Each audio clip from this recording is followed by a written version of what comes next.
morning, everyone.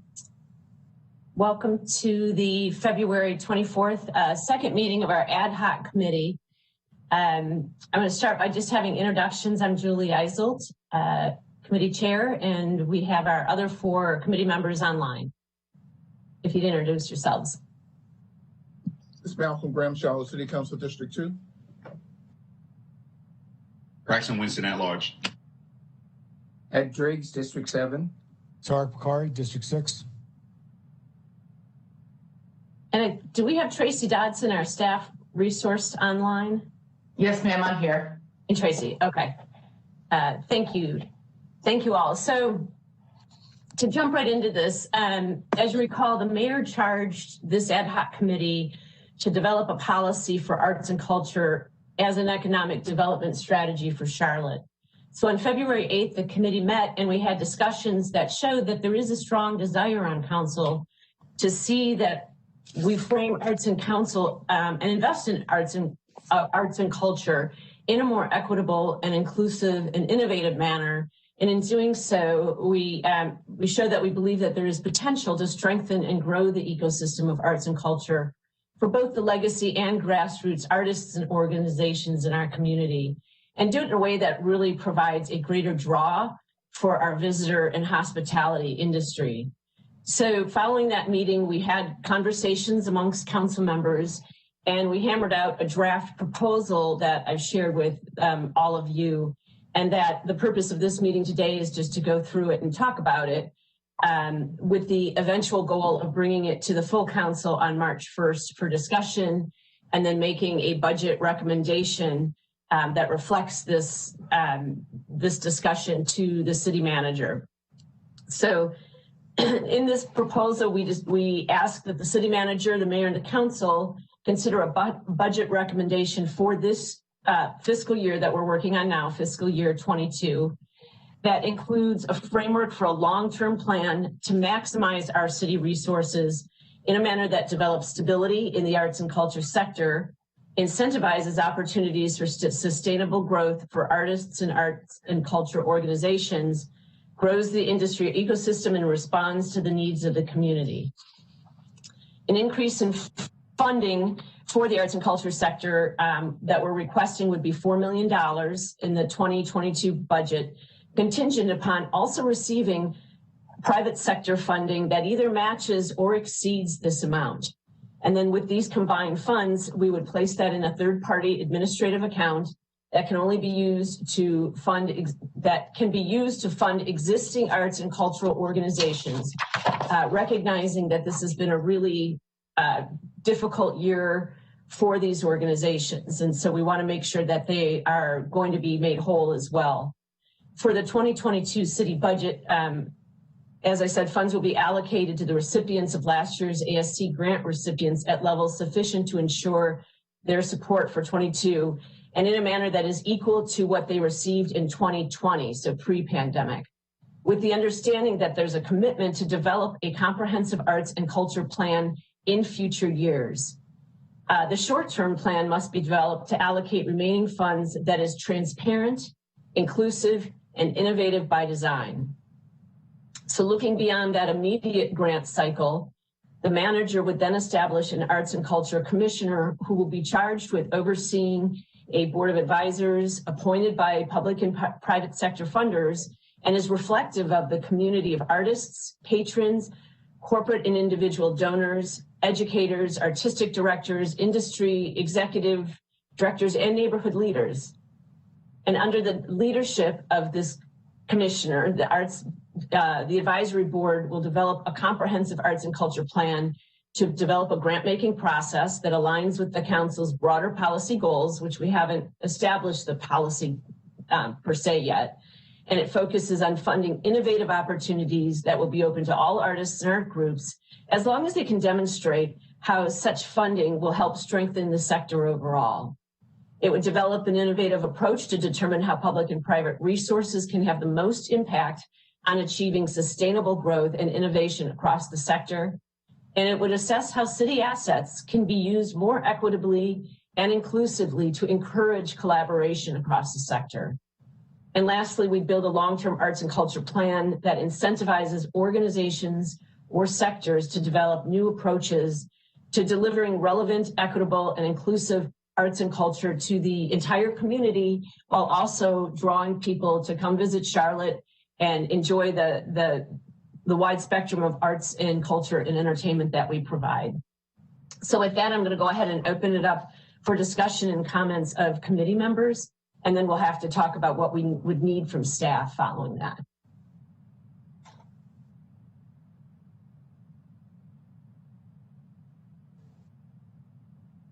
Do we have comments from our council members? I can't see if you've raised your hand. If you want to go ahead and just unmute yourselves and speak. Mayor Pro Tem, it's Ed Driggs. I just want to add to your comments that economic development is key here too, which means attracting businesses here that hire people and create jobs. It's a key priority for the city. We did hear in January that Charlotte does not rank near the top of the list among cities in terms of some of our arts activities. And so I think the feeling of the city is that we want to take our priorities and be sure that we're aligning our investment in the arts and the things that are important to us as a city. And I think we also realized that we probably needed to increase our investment if we really wanted to be the vibrant arts community and city that we feel we have to be in order to compete with the other cities that are in the mix when it comes to economic development, for example. So that's really what this is about. It's the culmination of years of conversations during our budget cycle every year about whether or not, we want to stick with the model that we had of grant funding, or whether we really ought to be proactive to pursue some of the priorities that we have. And so we've reached a point where we just needed to examine how we do things. And I don't think that excludes what we have done in the sense that we are talking about wanting to maintain funding for Arts and Science Council partner organizations at 2020 levels. And we want to continue to engage with the Arts and Science Council and have them involved in the process that you described as a board member. But the city does need to consider some things that might be important to us that wouldn't necessarily be at the top of the list of the Arts and Science Council's priorities, such as our economic development goal. And so I think that is what has given rise to this suggestion that we change the way we have been doing things. And what we have here in this memo is a proposal to, by virtue of creating this body that is populated by people from the arts community, chosen by funders, to make sure that the alignment exists as we consider increasing our investment of public money in the arts. So I would just add that overlay to what you just said, and invite my colleagues to talk about some of the issues that they have brought to this conversation involving who needs to be included in our funding and what the city's vision is that we're trying to pursue with this. Mr. Winston, I know you've had some comments about how we do this funding. I wonder if you'd care to share with us what your thoughts are. Yeah, so one of the things I think we need to make clear, and I think we should make clear, I think we should agree on, it's not up to me whether we all agree, but investment in the arts is the actual economic development. And we have not approached it in that capacity in the past. In the past, the model has been, through a public-private partnership based in a sort of philanthropy, I would say, and I don't think that's what we do well. Yesterday, the Arts and Science Council, published their equity report, as well documented in the media over the past 24 hours, where they apologized for perpetuating inequities. I'm just going to pull up real quick some of the numbers that they said in terms of how ASC grants favored white artists and white-led institutions, so organizations that are minority-run or minority artists have just received just 3.4% of ASC operating funds since 1991. Now, what is significant about that is that the ASC has been our primary investment vehicle for funding for the arts. So if they have been taking on these inequitable practices and perpetuating false stereotypes, then that means that we have done that as well, and we are complicit in that. And that is why we have to reevaluate everything that we're doing in continuing on to perpetuate these false inequities.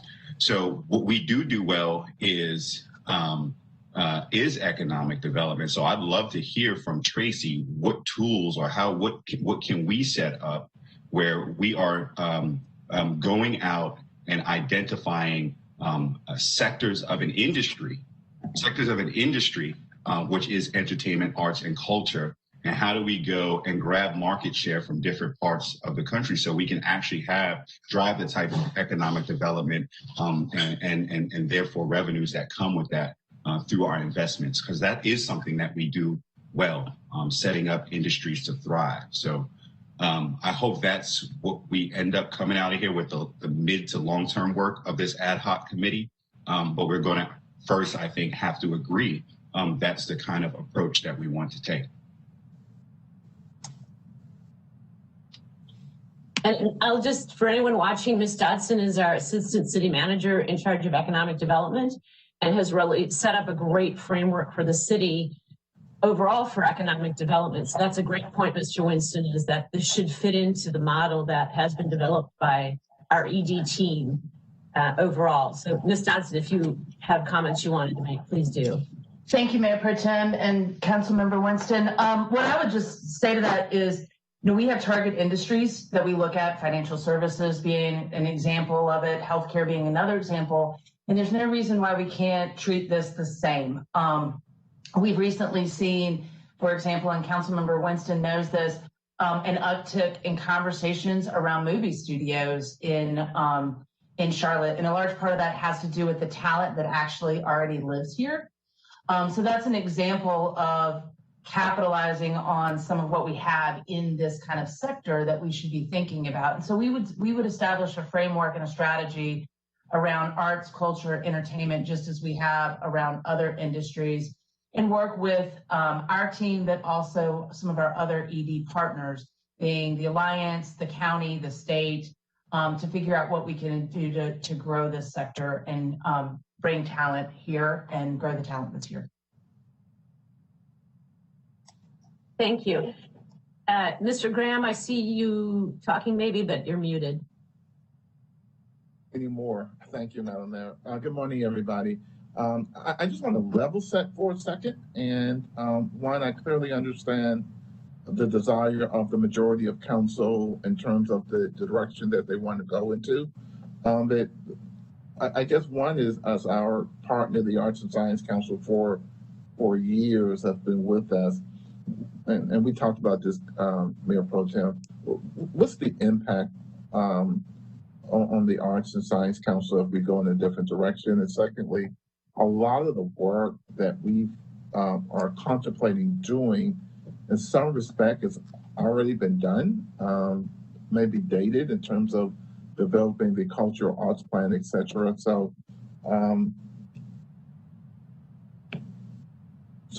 help me understand that portion of it. Sure. So is that for me or for Tracy? For Tracy, are you?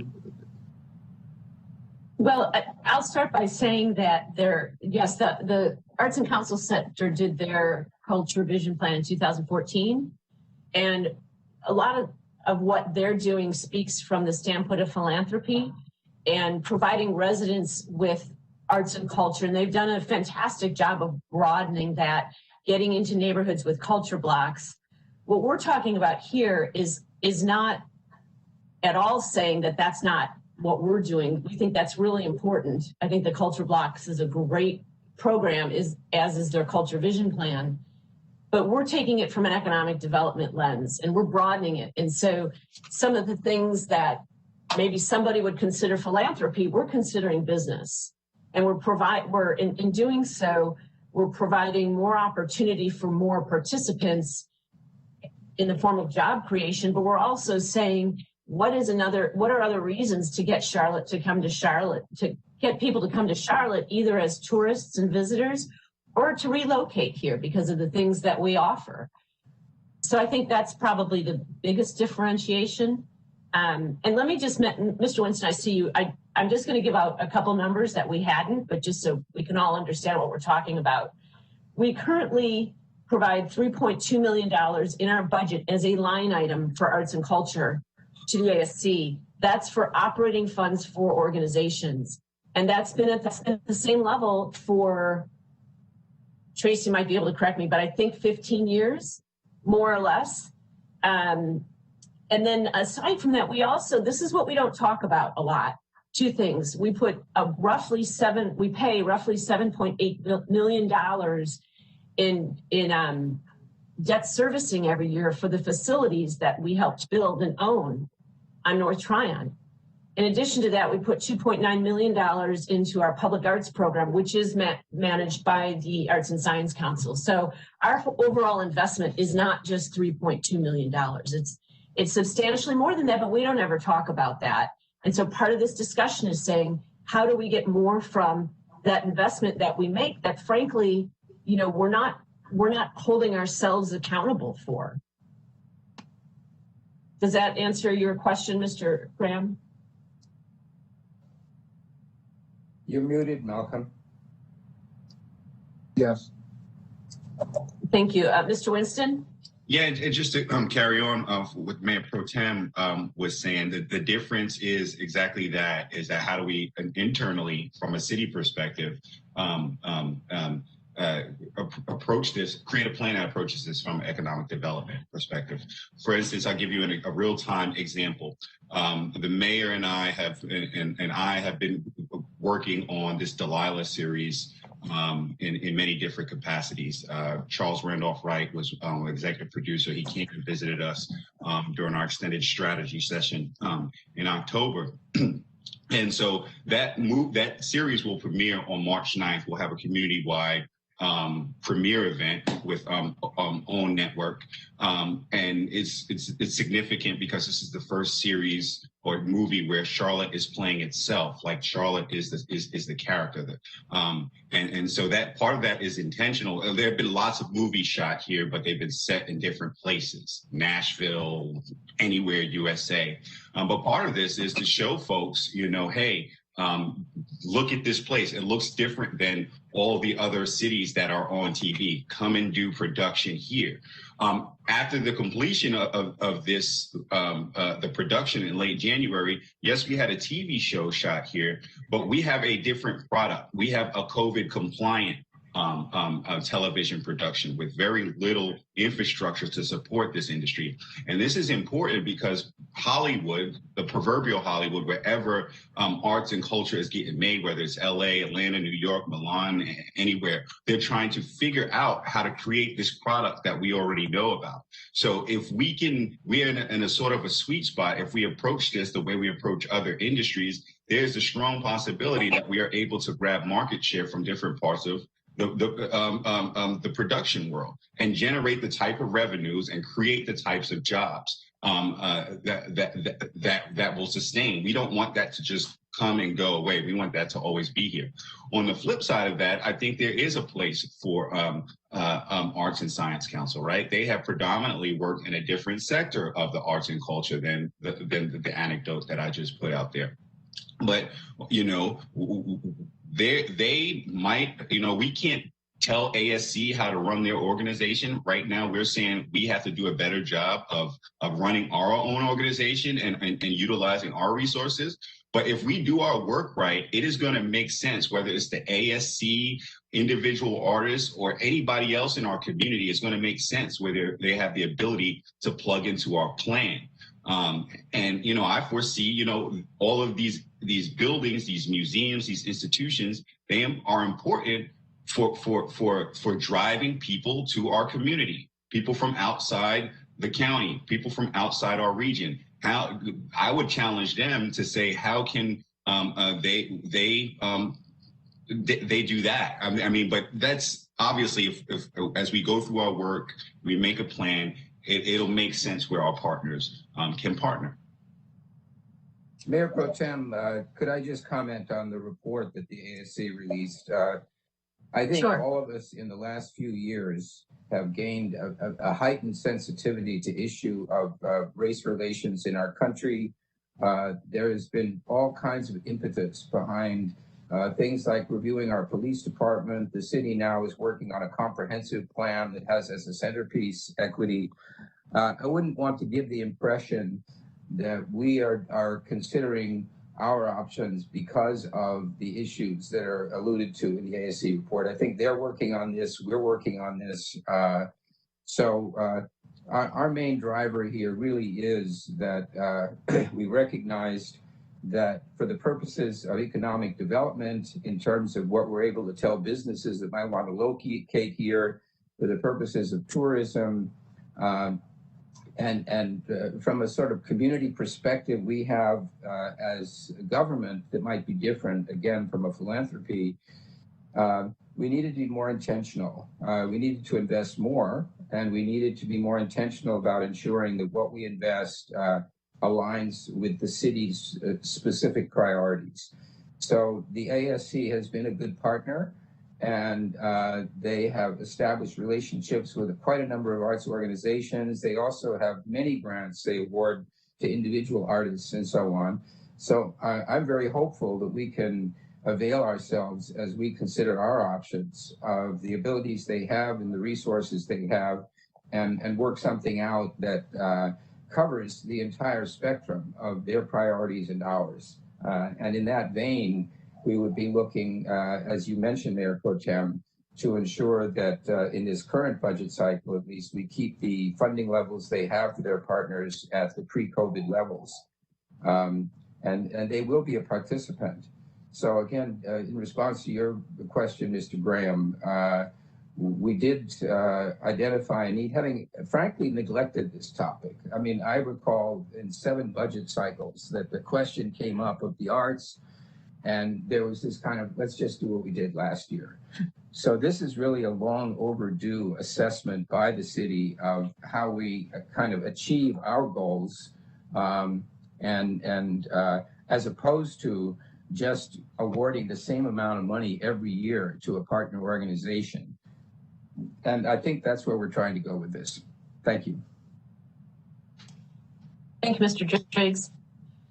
Mr. Bakari, Mr. Winston, Mr. Bakari, do you want to say something before Mr. Winston, since you haven't had a chance to speak?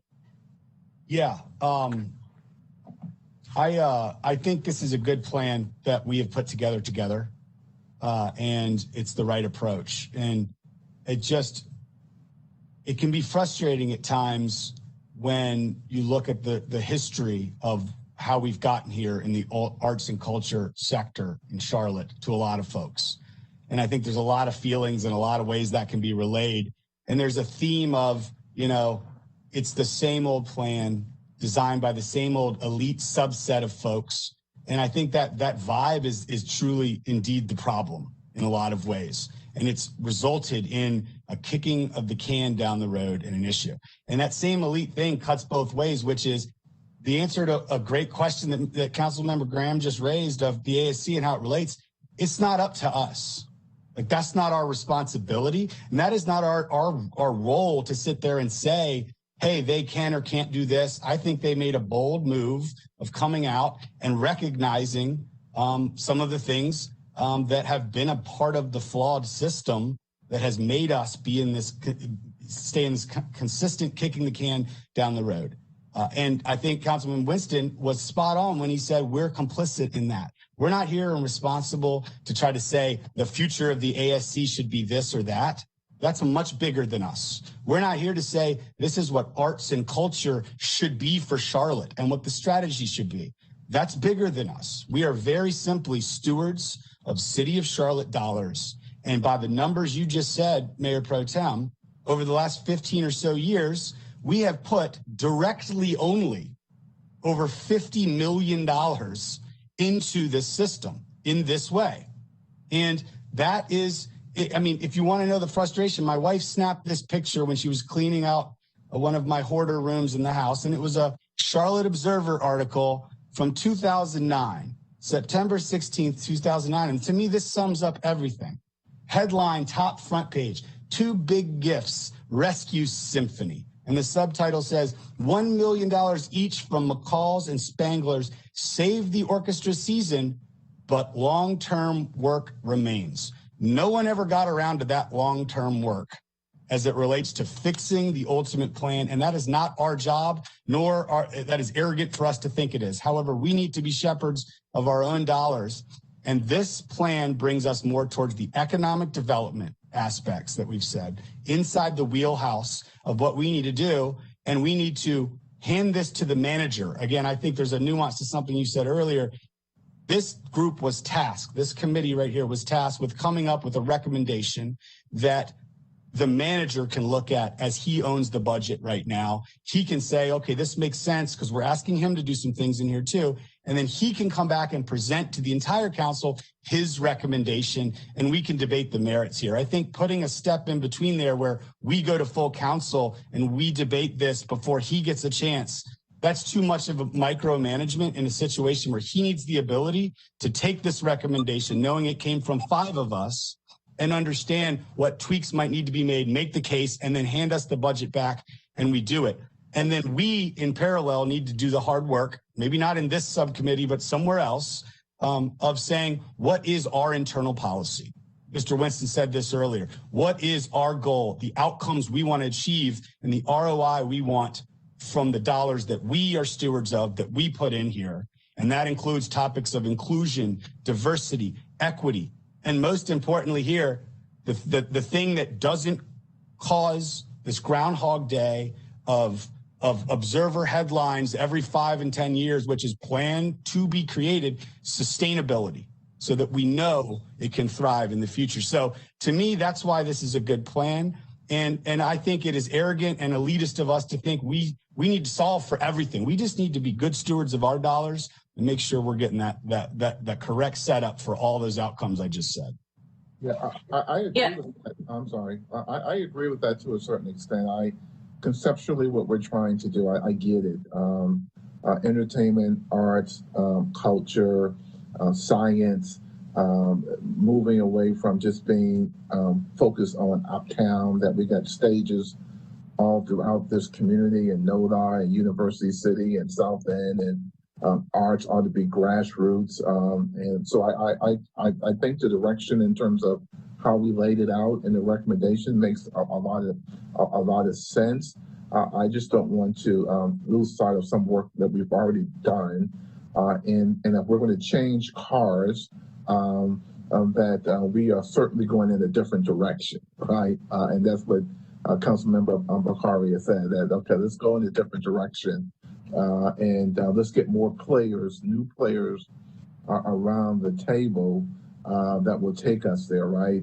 Changing cars, having the same players, you're going to the same place, right? So if we're going to do this, and I think we are, that we really be intentional about where we're going, and we be really intentional about diversity and inclusion and expansion, and like Councilmember Winston said, just really, really thinking out of the box in terms of how we can utilize the arts and culture and entertainment, which is something that we kind of touched on, but I think is a big part of this, right? In terms of what's happening at the arena and Tracy, MLS soccer, and all those type of things that really kind of gives our community a different type of vibe that will produce the economic returns that we're looking for, right? So I think it's conceptually, I think it makes sense. I think